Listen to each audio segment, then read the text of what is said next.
নমস্কার বন্ধুরা, তোমাদের এরকম একটা ইন্টারফেস স্ক্রিনশট ঘুরে বেড়াচ্ছে তোমাদের গ্রুপে। আমি লাস্ট অনেক দিন তোমাদের ডাব্লিউপি কনস্টেবল নিয়ে বেশি কোনো ভিডিও সেরকম কিছু দিইনি। তো এইটার সম্পর্কে বলবো, এবং তার আগে তোমাদের একটা জিনিস বলবো যে 17 তারিখে তোমাদের যেটা মিশন আছে, আমি তার বিরোধিতা নয়, জাস্ট একটুখানি এটা কতটা সত্য কী আছে খবর না খবর পুরো ডিটেলসে তোমাদেরকে আমি এই ভিডিওর মাধ্যমে বলে দেবো। তার আগে যেটা বলার ছিল যে 17 তারিখে অবশ্যই তোমরা যারা যারা যাচ্ছ, তারা যারা যাবে অবশ্যই কেউ ওই ভিডিও দেখে বা থেমে থাকবে না, এবং কারা কারা যাচ্ছ কমেন্টে জানাবে। তোমার কমেন্টের উৎসাহ হিসাবে আরও 10 জনের উৎসাহ বাড়বে তোমার কমেন্ট দেখে, যে সবাই যাচ্ছে যেহেতু আমিও যাবো। ঠিক আছে, তো কমেন্টে সবাই জানাবে কে কে যাচ্ছ। এবার এই হিসাবে ভিডিওটা যদি ভালো লাগে অবশ্যই একটা সাবস্ক্রাইব করে রেখো। যদি নতুন হয়ে থাকো, পুরনো বা ভ্যাকান্সি সম্পর্কে যদি কোনো রকম খবর থাকে অবশ্যই তোমাদের বলে দেবো।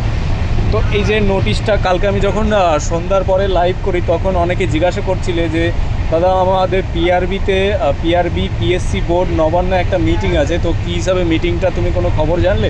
তো আমি সবাইকে অ্যান্সার করেছিলাম যে যেহেতু আমার ইন সার্ভিস মানে ট্রেনিং চলছে আর কি আমার, সেই মুহূর্তে আমি কোনো খবর রাখতে পারছি না। তারপরে রাতের বেলা আমি 11টা-12টা নাগাদ তোমাদের আমি একটু খবর লাগাইছি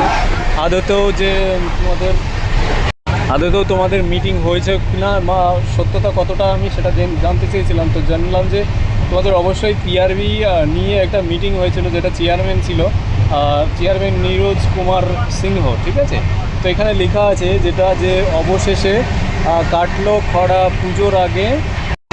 পুজোর আগেই তোমাদের সম্পর্কে জয়েনিং 12,000 কনস্টেবল এখানে মেনশন করে দিয়েছে যে 12,000 কনস্টেবল নিয়োগ প্রক্রিয়া সম্পূর্ণ করবে। কালকে কিন্তু সত্যি মিটিং হয়েছে এটা নিয়ে, এবং চেয়ারম্যান যেটা আছে পুলিশের বোর্ডের চেয়ারম্যান নীরজ কুমার সিনহা বললেন কনস্টেবলের এই নিয়োগ প্রক্রিয়া সম্পূর্ণ হয়েছে। আগে কিছু আইন জটিলতা ছিল, আইনে যেটা জটিলতা, যেটা কেসের কথা বলছে, সেই জটিলতা কাটিয়ে ওঠার সম্ভাবনা হয়েছে, যেটা ওবিসি ক্ষেত্রে বলা হয়েছিল। তো স্বচ্ছতা বজায় রেখে গোটা নিয়োগ প্রক্রিয়া সম্পূর্ণ করা সম্ভব হবে। মানে যেটা তোমাদের ওবিসি সম্পূর্ণ ছিল, সেটার মানে কেসে আটকে ছিল, সেটা কিন্তু জনজট যেটা আছে ওটা বাধাপ্রাপ্ত হয়ে গেছে। তোমাদের যে কেস, আমি মাঝেই তোমাদের বলি যে তোমাদের কেসের কোনো ভ্যালু নেই, যেটা এসটি অর্ডার থাকা দরকার আছে, তাহলে রিক্রুটমেন্ট হোল্ডিং হয়ে থাকতো। ঠিক আছে, যেহেতু এসটি অর্ডার নেই, যে কোনো মুহূর্তে রেজাল্ট পাবলিশ করতে পারে, সবসময় বলি জয়েনিং করিয়ে নিতে পারে। ঠিক আছে, এবং সংবিধান বৈঠকে পিআরবি চেয়ারম্যান নীরজ কুমার সিনহা মানে বৈঠকে এটা বলেছে পুজোর আগে আমরা নিয়োগ করাবো।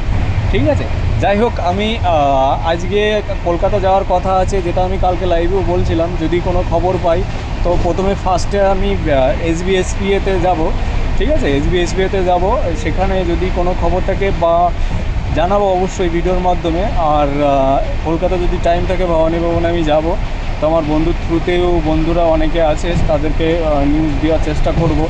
এবং আমি যে কথাগুলো বললাম এটা শুনে কেউ যেন আবার 17 তারিখে মিস করো না। যেটা বলছো তোমাদের বিরুদ্ধে আমি কখনোই যাইনি, যাব না। ঠিক আছে, তো ভিডিওটা ভালো লাগলে অবশ্যই শেয়ার করা, লাস্টে ভিডিওর কমেন্ট করে যাবে তোমার কতটা জোশ আছে 17 তারিখে নিয়ে, সেই কমেন্টটা দেখে আদার 10টা ছেলে যেন তোমার কমেন্ট দেখে যেন এনার্জি পেয়ে যায়। ঠিক আছে, তো ভালো থেকো বন্ধুরা, জয় হিন্দ।